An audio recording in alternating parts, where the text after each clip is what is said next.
Once again, happy Mother's Day. We're happy that you're here if you're visiting with us. And we're happy, of course, that you're able to celebrate the fact that your mother's with you. If your mother has passed, as many of our mothers have, then it is, of course, with sadness that we speak this. Just a few years ago, my mother was here. And I'll say this, that anything admirable that might be found in me is due to my mother. Anything less than admirable is due because I did not follow my mother's example. She was just a great and godly woman. So we're just happy that you're here today, happy that you can celebrate Mother's Day, and be sure to celebrate it while she's still in the land of the living, for the day is fast approaching. We'll not be able to celebrate a Mother's Day with our living mothers. So we're happy that you're here today. We're happy for you to think about those things. So David is now an old man. He's on his deathbed. He has reigned for 40 years in Israel. He has reigned for 7 years in Hebron. He's reigned 33 years in Jerusalem. He is 70 years old, which by biblical standards is a very old man. And he has a hard time keeping warm, as many older people do. They have a hard time staying warm.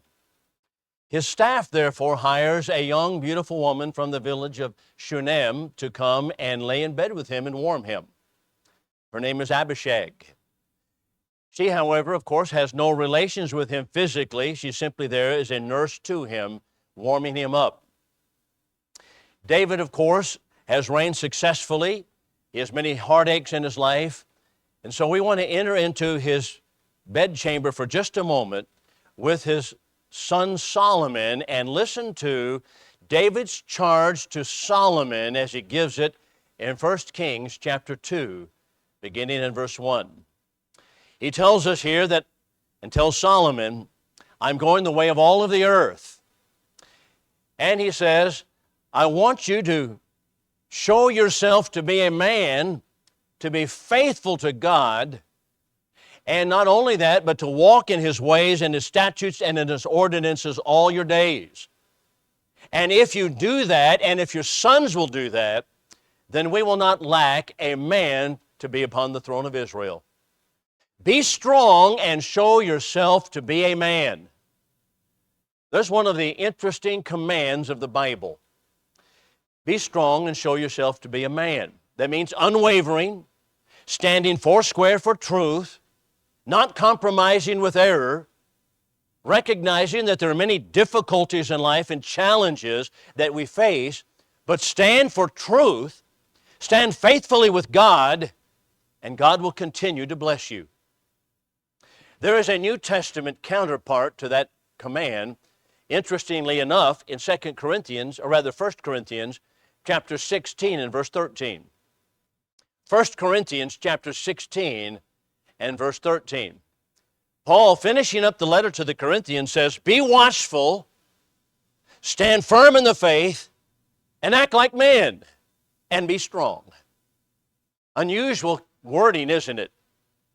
Be watchful, stand firm in the faith, and act like men, and be strong.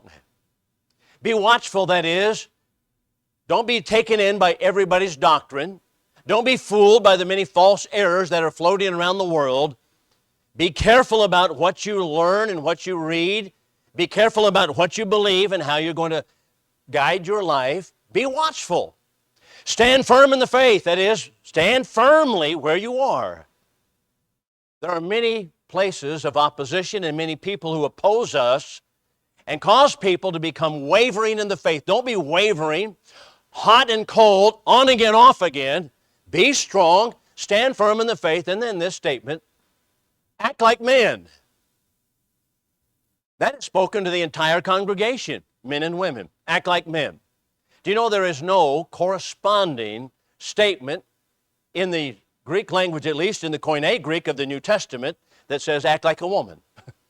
I don't know why that is the case. Perhaps your speculation might be as good as mine. But perhaps it is the case that many men are too weak. I don't know. But he says act like men, that is, stand foursquare for truth. Even in times of difficulties and when the challenges are steep, stand for truth. Act like men, and then finally, be strong. Every one of these commands, all four of them, be watchful, stand firm in the faith, act like men, be strong. All four of them are in the present imperative, which means simply this, that it's a continual action on a continual basis. Continue to do this. This is how I want you to continue to act. And the same thing David said to Solomon, be strong and show yourself to be a man. Walk in the commandments of the Lord. There are too many men who are weak, too many people who are weak in the faith. On again, off again, hot and cold, here and there, scattered in their disposition, scattered in their focus, not focusing upon what they ought to do. And so David tells Solomon, be strong in the faith and act like a man. Show yourself to be a man. Solomon is going to take the reins of leadership, but just a few days before, it looked like it was not going to be. It looked like there was something else going to take place. As a matter of fact, Solomon had an older brother, and his name was Adonijah. You'll see it on the bottom left hand of the screen. Adonijah was the oldest son at this particular point in David's life. And Adonijah wanted to take the throne. He wanted to make himself the king because his father's now on his deathbed, apparently. No decision has been made as to who's going to be the successor king. David seems to be in a state of indecision. Nothing has been done, so Adonijah takes in hand to anoint himself to be the king or to appoint himself to be the king. He therefore organizes what we might call a 10 shekel a plate dinner, fundraising dinner, right outside the city walls of Jerusalem, Adonijah. And he has people there paying for this big money to come sit at the pavilion. The pavilion is at a place called En Rogel. It is beside what is called the Serpent Stone. What exactly that is, I'm not certain. So he's at En Rogel by the Serpent Stone, and he has this fundraising dinner. And he has certain individuals of the kingdom of David who are supporting him. Joab being one of them. Joab was the commander-in-chief. Joab had been the commander-in-chief for David all of his life. Was the most powerful military commander in that period of time. Joab was with Adonijah. Not only so, but there was a man by the name of Abiathar. Abiathar was one of the priests. One of the high priests, that is. There were two high priests, interestingly enough, two high priests at the time. Even though the Old Testament had authorized only one man to be high priest, there were at this time two functioning as high priest. One of them was Abiathar, the other one was Zadok. We'll talk about that in a moment. So these men were with Adonijah, as well as a great kingly staff of people, and they were at this, I suppose it was a pavilion, it was in the king's garden in Rogel. But there are certain people notable who are not there. Solomon had not been invited himself. There was also Benaiah. Benaiah was the captain of the king's guard, powerful man himself. He was not invited. Then also Nathan the prophet. Nathan was not invited either. Nathan had been by David's side for many years. Nathan had not been invited to this fundraising dinner. This anointing is the inauguration of his kingship. Not only so, but two men who were really of the special forces called Shimei and Rai, they were not invited either. So there are notable people who were not invited to this dinner. But there was a man who heard about it, and his name was Nathan. Nathan hears the commotion going on right outside the city walls at En Rogel. He recognizes what is happening. David's still the king on his deathbed. He recognizes that Adonijah is trying to usurp the throne, and so he runs very quickly and tells Bathsheba, David's wife, one of David's wives. He tells Bathsheba what's taking place. He said, here's what we need to do. We need to get in very quickly to King David into his death chamber, and we need to tell him what's happening. And so they did. Here's how Nathan said it. You need to go in first, tell the king what's taking place with Adonijah, and then I will come in and confirm your words. And that's what they did. Bathsheba comes in to the king's bedroom. Abishag leaves. Do you know what's going on outside at En Rogel? There's a man, Adonijah, one of your sons, who's claiming himself to be king, and they're going to coronate him today. And Joab's with him, Abiathar's with him, and many other notables. Then in comes Nathan, confirming her words. Now, David may have had many faults, and he did, just as we all do. But he did act with decision and promptness upon this occasion. He said, here's what you need to do very quickly. You go get the king's mule. Today, we have a motorcade. In those days, they had the king's mule. That's the way it was. They had the king's mule. Get the king's mule, bring him out, in front of the palace, put Solomon on him. Then you bring the trumpets and the singers of the temple, or the temple had not yet been built, but you bring the singers that David had appointed, you bring them out, and then you have a parade and coronate Solomon right now to be king.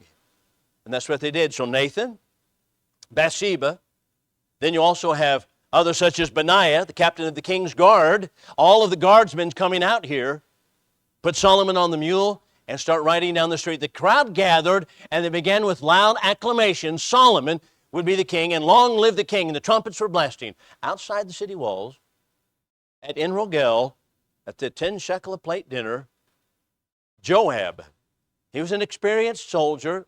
He heard what was going on. He thought, something is not right. He think, if this is what I think it is, we are in serious trouble. Now, number one, it was a dangerous point for Bathsheba and Solomon also. If Adonijah had been king, according to the practice of Eastern monarchs, they would exterminate everyone who had any kind of claim to the throne, and they would do that immediately. So that was a dangerous point for Solomon and his mother Bathsheba. But now, since Solomon is being proclaimed king, and that's what Joab thinks is happening, we are usurpers, and we might be now under the sword. So very quickly then, before they disperse, a man runs in. His name is Jonathan. Jonathan is the son of Abiathar, the priest that's sitting there with Adonijah. Jonathan says, they just made Solomon king, and he's walking down the street. They've got a king's parade going on right now. The fundraising dinner closes. Everybody runs to his own house. We'll see about them in just a moment. The first thing that Solomon did when he became king was he wanted guidance from God. And you can read about it in 1 Kings chapter 3. He goes to a place just north of the city of Jerusalem. The place is called Gibeon. Gibeon is just a small little village just on the north side of Jerusalem where the tabernacle has been located. Remember, they don't have the temple yet. They're going to build it later. Solomon will build it himself.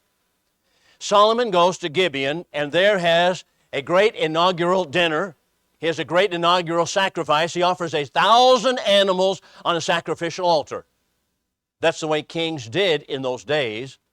You might read, for example, in Herodotus, an ancient historian. Herodotus tells us that when Xerxes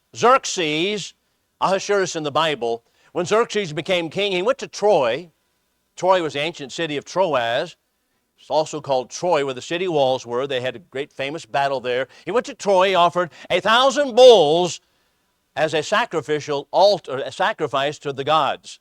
That's the way he behaved. When Alexander the Great came over from Greece to Troy, he was so impressed with Troy himself, because that was where his famous, that is, his idol had been killed. That was Achilles. And he ran around the tomb of Achilles, stripped himself naked, ran around the tomb of Achilles. This is the way that kings behaved. And so the king, Solomon, now goes to Gibeon. He offers 1,000 animals for sacrifice upon the altar. The crowds have gathered, and they're all praying for the king. The inaugural parade has begun. The inauguration of the king now is official. Solomon, however, recognizes, thinking about this, he recognizes that he is not what he should be. He's only a young man, about 20 years old, probably about the age of some of the young ladies sitting on the front here.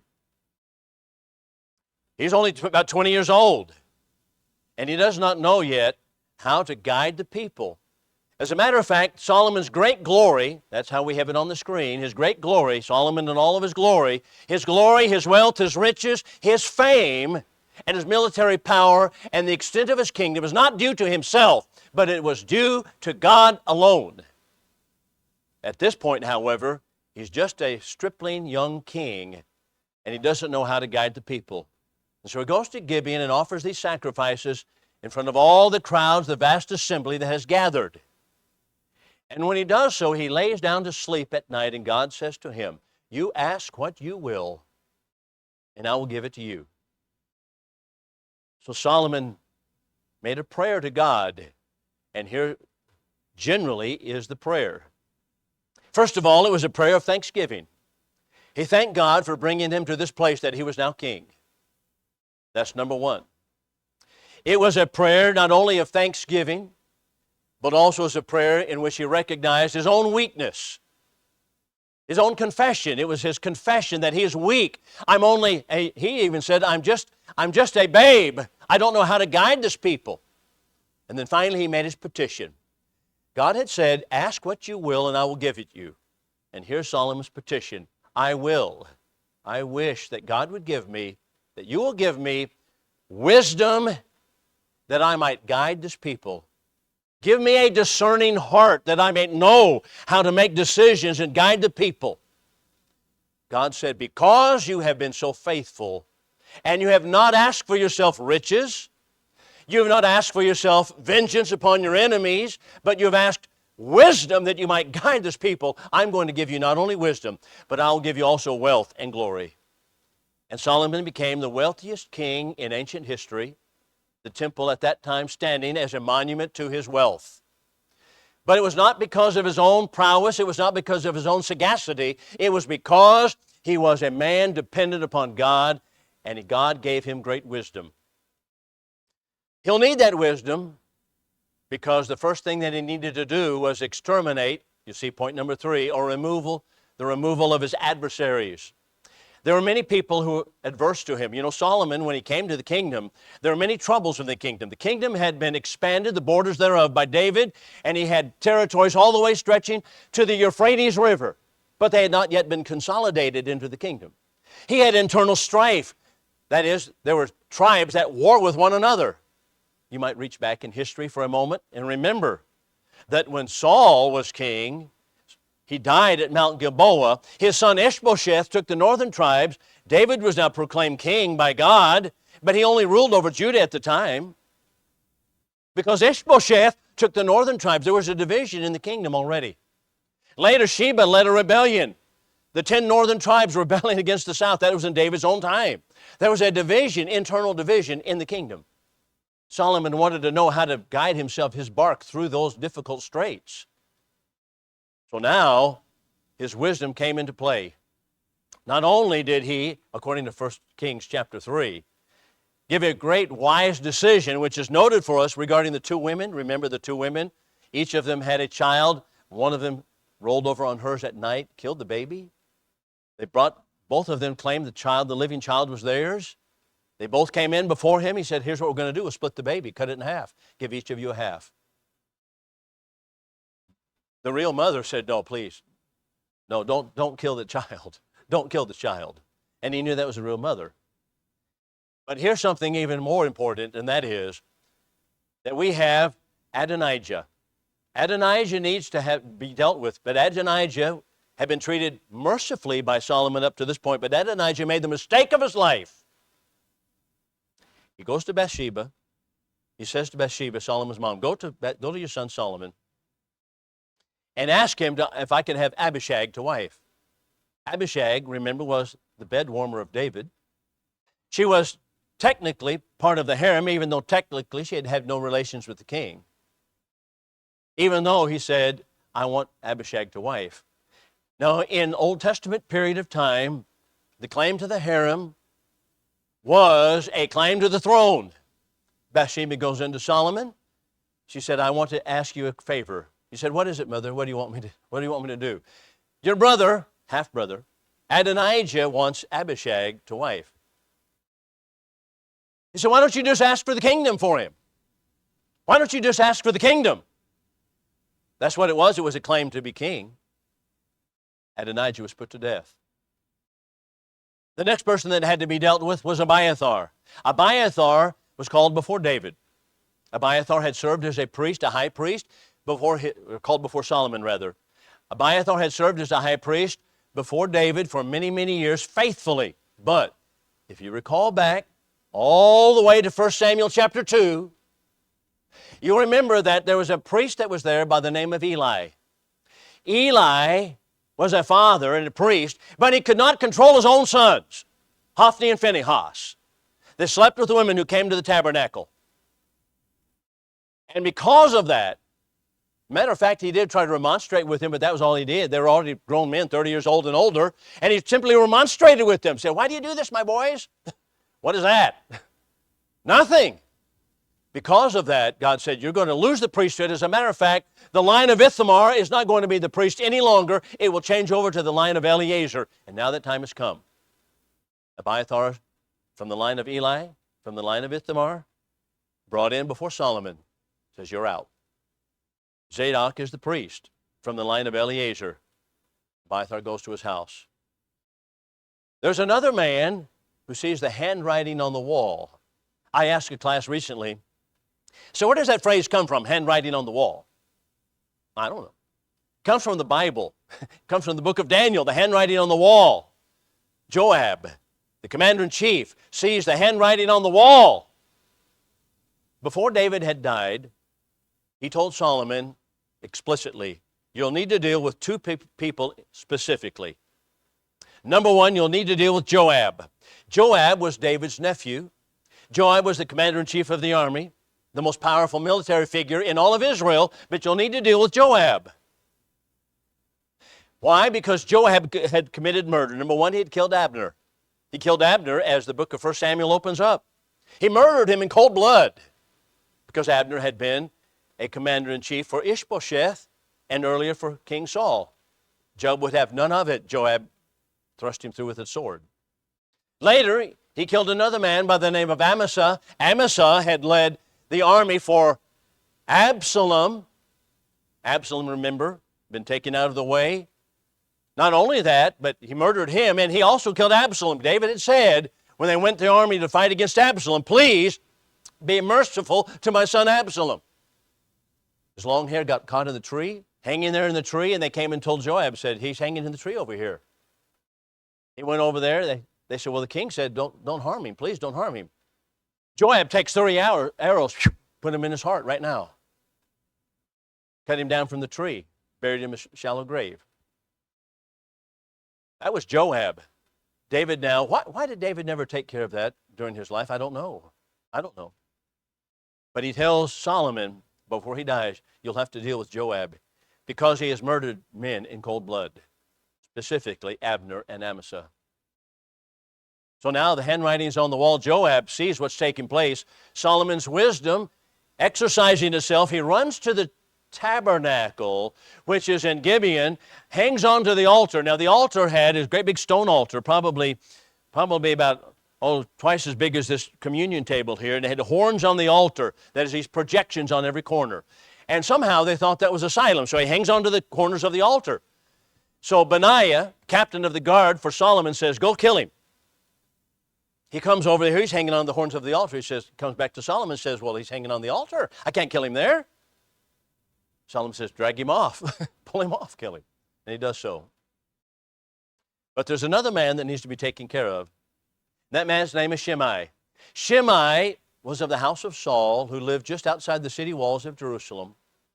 One day when David was fleeing from Jerusalem for his life because Absalom, his son, had tried to take the kingdom and actually did for a short period, David was fleeing. Shimei came out and cursed him mercilessly because he was of Saul's family and he didn't want David's family in there. And he said, be gone, thou man of blood. He said, it's a good thing you're gone. And he cursed him and threw dust in the air. At that time, one of the captains of the bodyguard was named Abishai. That was Joab's brother. Said, let me go take off his head. He said, no. No, he said, God sent him. I deserve this. But now David says, Shimei did curse me. He said, I want you to deal with him. So Solomon calls Shimei in before him. He said, you have dealt ill with my father, David. Therefore, you're going to live, but you must live right here in this community. That is, you're going to have an ankle monitor. That's what we do today, isn't it? We put an ankle monitor on someone, so now the ankle monitor goes off if you're outside the city limits or outside the boundaries where you need to be. So he said, okay, you have an ankle monitor, but that's really not, they had people watching. Shimei, you say, in this environment of Jerusalem, you may not go east of the brook Kidron. 2 years later, Shimei transgresses and goes beyond the brook Kidron. Solomon calls him in. I told you, you may not transgress, and you may not go beyond the boundaries of the city. But you've done so, so he put him to death. Adversaries are gone. But now we have probably the greatest expression of God's blessings in the Old Testament as we see the wealth, the power accumulate to King Solomon. Now, just for comparison's sake, I want you to think for a moment of how the kingdom of Saul operated. Saul was the first king of the United Kingdom of Israel. Saul was only a defensive king. That is, he fought the wars against the Philistines. They had incursions in the land. They built up their garrisons right in the country of Israel. And Saul was always on the defensive, fighting all these defensive wars. That's number one. Matter of fact, when he had his home was Gibeah, and he had his palace was really just a little mud hut. And there's just old people that was out sweeping the porch, and there was the ones, the palace guard. And the first time we meet Saul, we need him when the town of Jabesh Gilead was under siege on the eastern side of the river. They sent to Saul, and he was out plowing behind the oxen. That's something a king does, really. When we come to David, however, we have a different kingdom entirely. David not only was defending, but now he's expanding the empire. He expanded the borders of the empire all the way to the Euphrates River and all the way to the river of Egypt. And that's what Solomon reigned over. That's all the land that God had ever promised them. Solomon reigned over it. David also had made political alliances by marriage. Remember, he married the daughter of Talmai, king of Geshur, and by that girl, that woman, he had a son by the name of Absalom. Absalom needed to go to his grandfather, Talmai, at one point, but David expanded. He had political alliances, but now watch Solomon. Solomon had no wars being fought. He had the territory all the way from the Euphrates River, which is over there in Iraq, all the way down to the river of Egypt, right on the border of Egypt. All that territory was his. But not only so, God had given him wisdom in order to manage it properly, and now he has the most powerful kingdom, really one of the most powerful in all of the globe at that particular time. As a matter of fact, he married Pharaoh's daughter. You don't marry Pharaoh's daughter unless you're actually a notable kingdom. That was a political alliance. So he married Pharaoh's daughter. Number two, he had a great organization for taxation purposes. He organized all the territory into 12 districts. One of the leaders of that was named Ben-Hur, no less. Ben-Hur. He had all of these different leaders, these governors of the different districts. Their purpose was to gather taxes, bring it to Solomon. So he had the organization. Then we have, for the first time in Old Testament history, as far as I'm aware of, that we have the property rights of individual families are protected. Every man, and here's how the Bible words it, lives under his vine and under his fig tree. His own vine and his own fig tree. That is your own property rights. If you don't have property rights, you don't have freedom. In other words, they had freedom, even though the taxation now became heavy. Not only so, but Solomon organized the army. He had an army now that was far greater than his father David's. He had a tank unit. In those days, the tanks were chariots. And for the first time in Israelite history, we have chariots that are used in the Israelite army. He had many different garrisons established. As a matter of fact, one of them has been successfully dug at Megiddo, right in the valley of Armageddon. At Megiddo, they've uncovered all these stables where the horses stay. They have, according to the Old Testament, 1,200 chariots and 12,000 footmen, or 12,000 horsemen, I should say, horsemen, chariot drivers. All of these Solomon had stationed throughout all of the land. He had an organized army. And here's something else interesting. He had maritime industry. Maritime means, I asked my class this week, I said, what's maritime mean? They had no idea. What is maritime? It means the water, marine. If you look at your map, you go all the way down from Israel, the Dead Sea, all the way stretching down, and there are two fingers of water down here, reaching out. One of the Gulf of Suez, and the other one is the Gulf of Aqaba. The Gulf of Aqaba is where Israel touches, and there's a town there called Ezion-Geber. He had a shipbuilding project at Ezion-Geber. And the Navy of Phoenicia helped him board those ships. Today, they've uncovered Solomon's shipbuilding shipyards. It's amazing. They had copper smelting right there. And the ships were built at Ezion-Geber. He sent the ships all the way down to the Indian Ocean, He goes to a place called Ophir. They bring gold, silver in abundance. He brings apes, peacocks. People in Israel had never seen anything like that. They'd only known donkeys. That's all they had. They didn't even have house cats. Now they have apes and peacocks and gold and silver in abundance. Solomon's kingdom was actually most marvelous and expanding. But perhaps the most marvelous thing about it was that his father had contracted with Hiram, king of Tyre, that he would have the produce of the trees of Lebanon cut down, the cypress and cedar trees there. To get an idea of the cypress and cedars, you think about the redwoods of California. Would that be horrible to cut them all down? I think that'd be a shame, wouldn't it? Well, that's what Hiram, king of Tyre, did. He cut those trees down on the mountains of Lebanon, stripped them, floated them down the coast of the Mediterranean coastline, unloaded them at Joppa. They had them tied together as rafts, unloaded them at Joppa, brought them up by oxen power all the way up the hills of Jerusalem, and Solomon built the most glorious building in ancient history, one of the ancient wonders of the world. And here it is. There's an artist rendition of it, the glorious gold-gilded Temple of Solomon. Inside, lined with cedar and cypress wood. It had so much gold on it that the kings for 300 years after would simply strip some of the gold off of it, pay other kings as a ransom. Solomon's kingdom was vastly superior, wealthier, more powerful than any kingdom ever had existed. He even built a great giant armory called the House of the Forest of Lebanon. Gold shields hanging right in there. It was like an auditorium twice as large as this. These great big pillars that were made of cypress and cedar lumber, and all these gold shields hanging on the walls. That was Solomon's kingdom. Think about his great wealth and power because he did show himself a man to be faithful to God, to walk in the statutes and ordinances, the same thing God commands of us. There was a book written in 2001, and the author's name is Christina Hoff Sommers. And she writes about the war against masculinity. And she documents one university one after the other college that have all of these programs that are designed to detox our society from masculinity, change manhood, reinvent manhood. This is how they advertise the workshops on university campuses. Reinvent manhood, change manhood, detox our society from masculinity. It's remarkable, isn't it?